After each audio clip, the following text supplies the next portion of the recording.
Hello and welcome to Season 2 of the Chai Break podcast. This is your host, Shweta Ravishankar. And Ramachari from New York City. This season, we're excited to interview a roster of amazing South Asian women who have broken barriers, questioned norms, and continue to make a mark for themselves. They come to you from all over the globe, from Bangalore to New York, Melbourne, and everywhere in between. We hope you enjoy these conversations as much as we do and chime in along the way. So let's get started.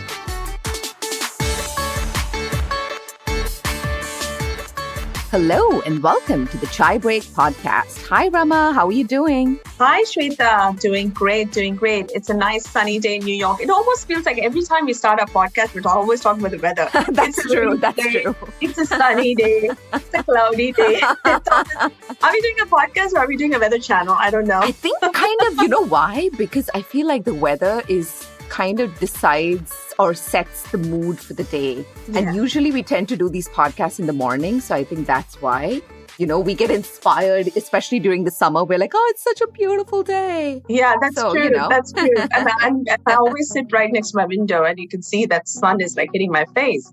So I'm always like looking out. The weather is there. I can't just avoid it. It's right there. That's true. So anyway, I'm looking forward to today's episode. This is going to be such a fantastic episode because in addition to what the audience are going to learn from this episode, you and I are going to just learn so much. And I know from our prep call with our next guest, I was just wowed at the end of the call. I was like, oh, I would love to do all of that stuff that she said she's doing. And she's really doing it so brilliantly in an otherwise man's world. We're talking about a woman who stepped into an otherwise man's world, anti-patriarchy. And she, along with many others, are changing this narrative one investment at a time. So there's a clue right there, folks. That's right. One investment at a time. Yes, you got that right. We're talking money today, and our guest is Chicago-based South Asian angel investor Chandani Bhatt. So a little bit of background about Chandani. So with a background in behavioral psychology, Chandani wears many hats, from co-founding a marketing tech agency to more recently becoming an angel investor and wellness, especially in the South Asian space for women. Oh, that's a great topic. Yeah. Yeah. So welcome to the podcast, Chandani. So let's get started with our Chai Pe Charcha. This was something that came up in our prep call and we were like cracking up. We're like, yeah, we have to use it. I love that. Thank you, Shweta and Rima. That was an awesome introduction. Loved the play on Chai with Chand. Appreciate that. Very happy to be here today and talk all about investments. Thank you so much for having me. Yeah. You're welcome. It's a pleasure for us too, because we're so looking forward to hearing all what you have to say about this really, really interesting topic, a much needed thing. I think financial wellness is so important in the space, in the South Asian space. Very little is taught to us, especially girls growing up in that environment. So we have so much to hear from you and learn from you. So just to begin with, please tell us a little bit about your background and, your growing up years and how that all ties into what you're doing right now. Yeah. So I was born and raised here in the Midwest.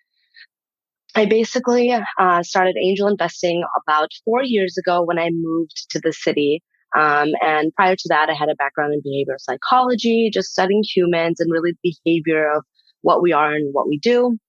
And throughout my angel investing, I have really aimed to invest with impact. That's something that I'm really keen on. And that's something I've always been really keen on during my growing years through philanthropy and different kind of volunteer work. That's always been something near and dear to my heart. And now I have a chance to do it in a much bigger fashion. So I've been angel investing now for 4 years. And now I thought it was finally time to legitimize and institutionalize those investments and start a VC fund. So when you talk about, investing and all of this stuff, was it something you saw in your family? Was finance something talked about in your family and financial wellness and being independent and all of that stuff? Did you hear that a lot? Did you see women in your family, go that route? Like, where does the inspiration come from? The early on, especially. Yeah. So I would definitely say that I've seen it in my family in terms of strong women in my family are definitely there, right? That's very prevalent throughout my family. And I've always seen that, but in my own personal life, I was never really taught that same level of independence, right? Mm-hmm. Or financial literacy to say, hey, beta, you go and do the business, and this is, I'm going to start teaching you since, you're now 15 or 16, which is very normal for boys, in Exactly. our community, in the Mm-hmm. Indian community, at Mm-hmm. least. And so for me, it was definitely something that I saw more growing up. To me, it was always the dream was to be able to empower people to do good things, right? And I Mm. thought to myself, I remember being young and thinking to myself, why isn't there a job where I can invest and I can invest in people that are doing the things that make an impact. And as I grew up, I realized that there is such a thing, and that starts with angel investing and eventually venture capital, which seemed like such a big and scary thing back then. But now it's become so much more approachable. Mm. Nice. So basically, you're also doing something else, not just investing. What are all the caps you wear? Yeah, definitely. So I also co-founded a marketing tech agency. It's called Alebrije Agency. It's based here in Chicago at the Willis Tower. And what we do is cultural branding without appropriation. We are very keen on bringing the diaspora, the Latino and the South Asian diasporas to the forefront when it comes to marketing. Not only do businesses not have enough representation, but on the flip side, there's not enough marketing agencies that are doing this. So all sorts of businesses need marketing that would, let's say, target certain individuals, right? Certain populations. And we're here to really bridge that gap from all sorts of marketing, from traditional up to and branding and websites up till the mainstream new things, which is like social media and of course SEO and everything that goes with it. So my partner is Latino and I am South Asian. So we thought that would be the perfect match.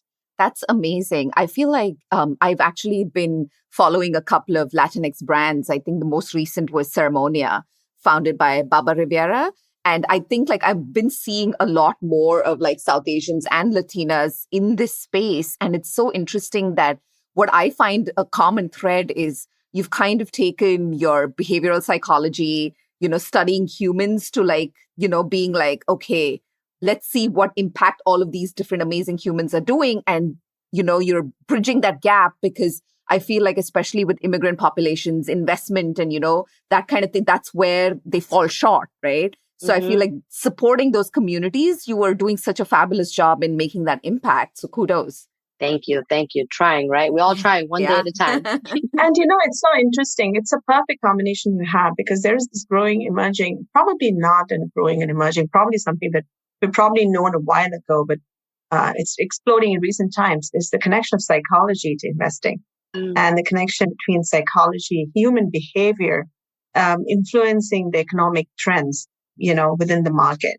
Yeah. And so I think you are kind of with your psychology background, and with your passion towards investing in, in a market in kind of a philanthropic way, you're actually kind of the best of bringing the best of both worlds and right there, situated right there to do the good job. It almost feels like. Yeah. So, but then let's come back to women in this space. Mm-hmm. So what are the challenges? I'm sure this is a man's world. When we talk about stock market, when we hear people talking about markets, even on television, media, it's always mostly men talking about the markets. In investing, we're hearing some women out there now who are doing, a lot of these investing and stock portfolios and stuff. But mostly it seems like it's the men. So what's your take on it? What were your challenges? Let's kind of, talk a little bit Dive about in. that. Yeah, dive in. Yeah, definitely. Definitely. Hot topic for sure. It's basically all men, right? You walk into a room, you walk into an event and, there are women now, like you said, there's more founders and investors, but still the disparity is crazy, right? So I think for me, one of the interesting things that I've seen is it goes one of two ways. One is people dismiss you. They think, oh, this little girl, she wants to get into investing. She wants to learn what this is. Oh, maybe she wants an internship. I'm not sure why she's trying to talk to me. And that's one way it goes. But what I've been seeing more recently, and more frequently, thankfully, is that people are willing to help and willing to collaborate, which has been just so surprising in a good way, truly. So it helps that I do seek out a lot of females in the industry. I love to connect with women who are either founders or investors, lead VCs, do private equity, anything of the sort, right? Because they think it's so important for us to encourage each other. I learned so much from them. Honestly, I learned so much because sometimes if I have an issue or I don't know who to go to, feel comfortable going to a woman who's even at a big VC firm. Oh, she does such big things. I feel comfortable going to her because chances are that there's nobody else who looks like her in this Mm-hmm. space. And so Mm-hmm. she'll respond to me. And I've gotten that, which has been so amazing. Truly, that's been one of the things that's really, really been eye opening. But on the flip side, I think when it comes to raising and asking investors for money on a VC side, right? As an angel investor, I didn't have to do that because I wasn't raising from other people. But as a VC now, raising from other people, it's one of those things where people think, why should I trust you? You're Mm. this little girl. And I can say, here's my investment portfolio. These are the investments I've made.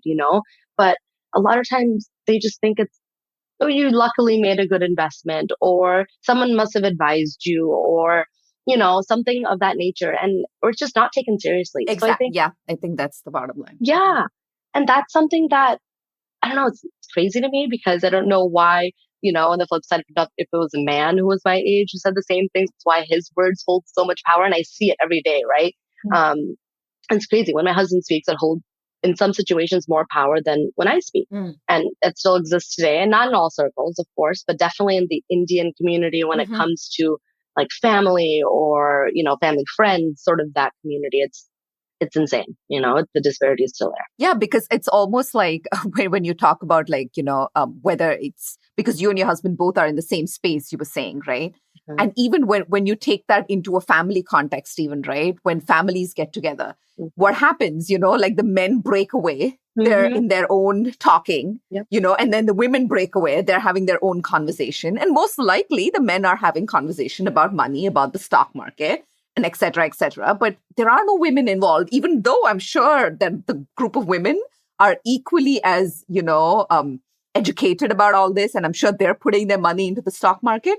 But, that's just how culturally it's ingrained. It's almost in our DNA. And we need to change that, right? 100%. Yeah, a lot of that is actually changing too as we speak. I think more and more people like you are influencing that kind of change. But to Shweta's point, absolutely right. And I go to events and to parties or, to just social events. And I always see the men kind of take their drink and slowly start gravitating towards each other. And the women just the kids are running around, the women are handling the kids and they're slowly gravitating to each other. Mostly it's around food or something or in the kitchen. And we see this complete divide. I mean, investing cannot be only men and women's world. It is both world, right? I mean, it's fusing really nicely now. So there should be a way where women can just jump into the discussion where all these men are standing and they're discussing investment and give your 2 cents about what you really think. Mm.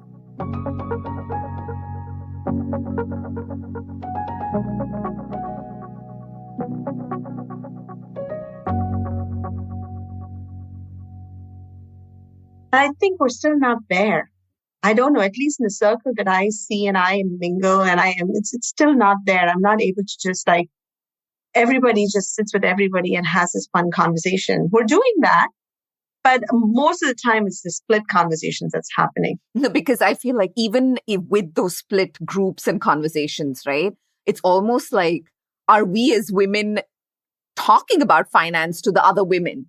Because I almost feel like there's like this line that we don't cross. We don't talk finance. Right. I think it comes from there about actually normalizing, about talking about finance, about investing, about where you're putting your money, those kind of things, right? Whether we break away into groups or we're together, chatting up with the men, but still, I think even bringing up those conversations, I don't think is normalized or does not happen as often. What are your thoughts, Chandani?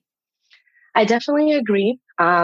One thing that I noticed though is traditional investing, such as putting money in the market versus VC, right? Startups and things like that. Such a new and upcoming field. Not only that, but if you're investing in startups, you're willing to take a risk and bet on somebody new who's doing something that you may not know, right? That's risky.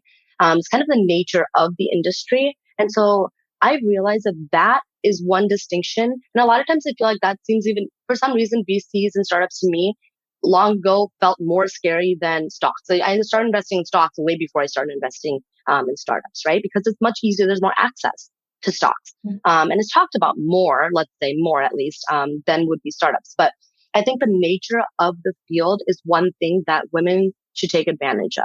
Right. Colored women, all of us, anybody who's never been allowed a seat at the table should take advantage, because I think due to the nature of the field, it allows for more representation, allows for people to be open to that conversation, right? Because at the end of the day, everybody wants to hit it big. Yeah. It doesn't matter what the gender or the color of the person is, their idea will make it big. Their product, their service, whatever, software, whatever it may be. So because of that, I've realized that in the VC space, it is much more open. It seems much more daunting to get into, but once you're in it, there's much more collaboration. It's much more open to that conversation as well. They're talking about daunting and overwhelming. I know, like, for some of us, like financial, especially investments, can be daunting. So, and you obviously think when you think about investing, it's these big numbers come to mind and you're like, oh my God. So like, according to you, like how much money is enough money to start thinking about investing even? Yeah. So honestly, I would say you can start with a check as small as 5K, and you can invest in an SPV, which is a special purpose vehicle. You can invest in someone else's round, in someone else's fund. You can co-invest. There's plenty of groups for angel investors as well. I think that's the thing that's scary, right? Because I used to also think, oh my God, VC, I had Shark Tank, I have to give $300,000 or something like that in order to even, be considered somebody who is credible, right? And that's not true. And you also don't have to be an accredited investor. That's not true. There's plenty of ways to invest until you reach that level, right? Right. So I think, to answer your question, short answer is you can invest as small as a check as 5K and be investing in big companies in any industry. And when you talk about investing, are there like support groups, especially for women and women of color who want to get into this, want to get educated, but they don't know enough? Like the internet is not enough because, it's, I don't know, like, can you really trust it when you don't know enough yourself? So are there support groups for this kind of thing? I was going to kind of jump on that same question. In fact, like, a little bit modifying, like, where do people start? Like, if they are interested, where do they start? Yes. So I think few places I would recommend. One is look for events that are VC pitch events. It could be any of that nature of events that are happening in your city, right? For example, if you're in Chicago, there's so many. I go to multiple events that are for both sides, investor events, VC events, and also pitch events. That's a great way to start connecting with other people who are in the space and co-investing with them, right? Learning about their deals, and getting deal flow. Because the other question is, where do you learn about these deals? Like, who tells you? And you can go on platforms like Angel List and you can find a lot of great investments there. That's one way to do it. And through that, you can also meet founders of VCs and get on their deal flow list, right? If you're an investor and you want to invest and you connect with them and you truly share, where you're at, how much you can invest, they'll keep you in mind for what your interests are.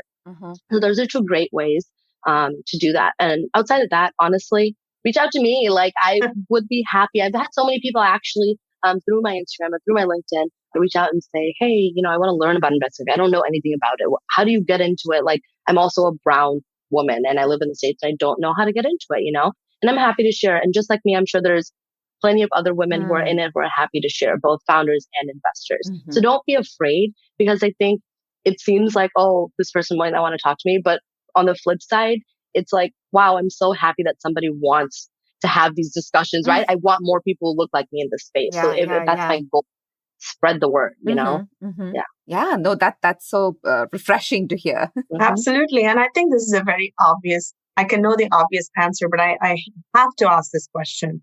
Two questions, actually. Probably the second question, we'll do it towards the end because it's a nice wrap up. But the first question is, this financial wellness that you've learned, this opportunity of investing, I don't think you started off saying, this is what I want to do. You went into psychology and then slowly branched up here. What has that done to you emotionally, spiritually, personally? What are the life lessons you've learned? Wow. So I think one thing that I learned was to trust my instincts more. Honestly, it was crazy, but I asked someone else a similar question like this early on in investing. And so I've been thinking a lot about it. So it's funny that you asked actually, which is why I said, wow. Yeah. But honestly, it's taught me to have more confidence in myself and in what I know. Right. And it goes for everybody. Have more Mhm. confidence in what you believe you know. You Mhm. do know it. Mhm. There's a reason you believe something or have a feeling or have an instinct, right? Yeah. And I'm not saying to just blindly go on your gut and make investments. It's not what I'm saying, but I'm saying believing in your convictions and fight for them, right? Yeah. So that's one thing that I really learned personally about myself. Nice. That's something that I definitely learned about myself. That definitely is part of my personal growth. Mhm. Spiritually, it's taught me that I wanted to be good at a lot of things in life, a lot of things. I wanted to be good at content creation and photography and I wanted to be the best. I'm not saying I'm Mhm. not good at these things, but I wanted to be the best, right? At Mhm. psychology and at all these other things. And I want to put in law and whatever. Mhm. But I realized the one thing I am good at, the one true thing is seeking out talent, finding Mhm. people who are good at what they are doing and empowering them to do that Wonderful. and connecting them with other people who can help them through that journey. Mm. So I realized that that's my one true power. How can I put that to use to make my mark on the world? Right? Because truly that's what we all want. We want to make Mhm. a mark on the world. Mhm. And that's my way of doing it. That's my vehicle to getting there, truly. And that was something that honestly I'm getting emotional just thinking about it because it was such a big thing for me to realize. I think I searched for that answer my entire life. And it wasn't until investing that I learned that about myself. Mhm. So I'm honestly grateful. And it's through my journey, right? It's not just that writing a check did it or talking to one founder did it. It's the journey of it all that Mhm. Julia has done it. And I'm sure this is just the beginning. Mhm. That'll evolve. And I'm excited for that. That's wonderful. I think you got me a little emotional with the second part because I relate to that a lot. That's probably my superpower too. Yeah. But I'm still on my search. But it's nice to hear Yeah. this kind of validates Mhm. some of the, thought processes that goes on within the other person's head as well. So Yeah. Yeah. thank you for that. Yeah. And so the second question, I think we should save the best for last, but the challenges in your journey, right? You talked about emotions and stuff, but Yeah. you talked about what you learned in the process about yourself. But in general, what are the challenges that somebody should be prepared for to overcome in this journey? And even like what was a low point and how did you overcome that? Right. Yeah, definitely. So I think when it comes to challenges, honestly, it's where do you learn about anything when it comes to investing in VCs? It's such a new space. Not only that, but not enough people talk about it, like you guys mentioned right at the beginning. And so I think that's a big challenge that people should be a little bit ready to face is that there is a lot of unknown. Yeah. And in general, the field is risky and investing is risky, but Mhm. sometimes there's not information. You Google it and there's no information. You keep looking, you keep searching. You're like, what book do I read? I'm willing to read it. What podcast do I listen to? What video do I Mhm. watch? Mhm. And it's not there. So I think that is one thing that is tough. People have to deal with that. It's very hard, I think. Yeah. Yeah. And second of all is sometimes dealing with the risk of making a bad investment. So I've had that time where I made a large investment and I didn't know where it was going, right? Mhm. And thankfully that has turned around. But there was a point at which I was in panic because I had, written a really big check and I could have lost it all. And Mm. that would have been just devastating. I don't know what I would have, don't know how I would have accounted for that or what I Mhm. would have said to make up for it. Right.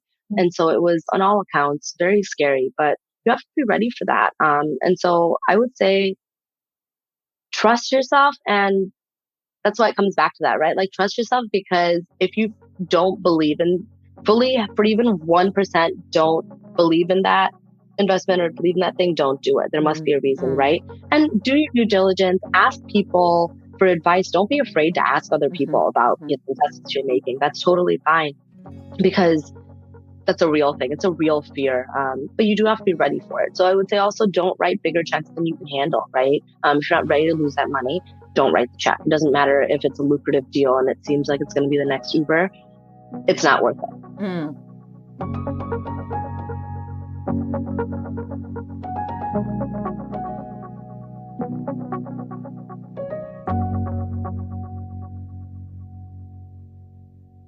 So, talking about gut instinct, one of my friends who also has an investment firm, he does real estate investment. One of the things he told me was, and he was an investment banker who then started his own gig. So one of the things he told me was he religiously meditates every morning because he said that investment, like you just mentioned, is a gut instinct. You just have to trust your instinct. And one of the ways to go through trusting your instinct is through meditation and quietening that mind. So you can actually really hear your inner voice about, some decisions. What is your way of approaching, decisions in investment? Yeah. So meditation is obviously great on all fronts, right? As we know. And it helps all facets of life. For me personally, I would say that when it comes to making investments and trusting, it's really about trusting the founder, to be honest with you, because an idea and the products go so far as the founder allow them. So the founder's vision ultimately shapes the entire brand, the entire company. So you do have to really be able to talk to the founder and be able to analyze them, right? So I do think that being good at reading humans is a big plus. That is one skill too, and it's a skill that can be developed. It's definitely a skill that can be developed. And I think that people should work on that if they want to be investing. I think that that's key when it comes to company comes picking the right founder, ultimately what it boils down to. So that is what I would say. If that was something that I could put something tangible that I could say you can go out and learn, it's that. And meditation is great, but I'm not going to lie. I am just so impatient and I try so hard to meditate. And my husband's great at it, and I look up to him for that. And I try to do it with him sometimes, but so many times I catch myself distracted. And I know it's something you have to just keep doing. So yeah, definitely meditate, but also learn about human behavior for sure. 100%. Yeah. No, we're with you on the meditation. That's where the psychology comes in play. Yeah. Sorry, Shweta. Don't worry. No, I'm the same with meditation. Oh God. I've done everything. Journaling, this, yoga, blah, blah, blah, breath work. Meditation, I sit and I'm like, oh God. But I think I've read enough that, it's part and parcel of the process. Yes. That thoughts never leave you and you just have to work through it. But yeah, don't worry. Don't feel bad about it. You guys, we probably have to do another podcast on this. You guys have to learn yoga nidra and I'm going to teach you both. Yes. Please. Yes. Oh my God. It's beautiful. Well, that's for another thing. Yeah. So that's a wrap on this week's Chai-versation. Wait. I wanted to ask my final finale. Okay. Sorry. All right. And I was saving this one best for last. And it's really an obvious question. What are your 3 golden rules when it comes to overall financial wellness? Golden rules, huh? That's very funny. I've never really thought about that. It can be 2. It can be 4. Yeah. I just put 3 out there. Okay. I would say number 1 is gauge your risk appetite. That is something to know about yourself. Early on, I thought I was very, I was like, yeah, I'm going to take all the risks and I'm going to invest in everything. I found that I'm actually very risk averse when it comes to investing. It comes with practice. It truly comes through practice. You can't just know by being like, I'm going to be like this when I invest. And it's something that just comes with doing, right? Through practice. Right. So that's one thing is know your risk appetite. Number 2 is, again, I'm very risk averse. So don't bet outside your means. It's not worth it. And number 3, I would say start early, start small. So if you're thinking about it, go for it. Even if it's small, go for it. Reach out to the person, tell them how much you can do, what you can do, and see where it leads you, because you never know where one connection could take you. Yeah. Right. And if you start today, you will be happy a year from today that you started. Yeah. And I think for most of us, I think that starting point is what, is daunting. Yeah. So it's very good advice. Very good Definitely. advice. Thank you so much for that. Thank you, Chandani. Thank you so much for having me. This was wonderful. Yeah, this was so good. Definitely leaves us inspired and to actually start thinking about it, start having these conversations and, normalizing it. So amazing. Thank you so much. Yeah, thank you so much. And that's a wrap on this week's Chai-versation. Happy New Year if we don't get to see you. Yes. Or talk to you very soon. Enjoy the holiday season. And thank you so much. Thank you, Chandani. Thank you. Bye. Bye. You can find us wherever you listen to podcasts. Do continue to give us your valuable feedback via ratings, reviews, and hit the subscribe or follow button so you don't miss out on our new episodes. Your support means the world to us. And don't forget to follow us on Instagram at chai_break_podcast to get the scoop on our latest episodes dropping every Wednesday.